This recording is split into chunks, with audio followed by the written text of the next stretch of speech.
Lafarge sort en partie gagnant de son recours auprès de la Cour d'appel de Paris. Le tribunal a annulé la mise en examen de l'entreprise française pour complicité de crimes contre l'humanité.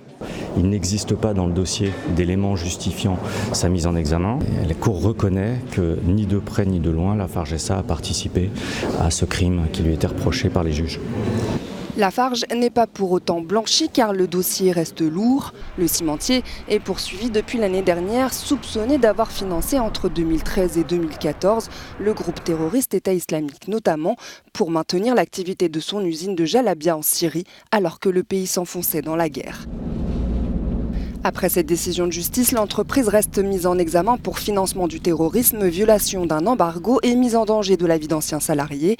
Quant à l'information judiciaire ouverte en 2017 contre 8 cadres de Lafarge, dont son ancien PDG, elle est maintenue. Seules les charges sur l'ex-directeur de sûreté ont été réduites.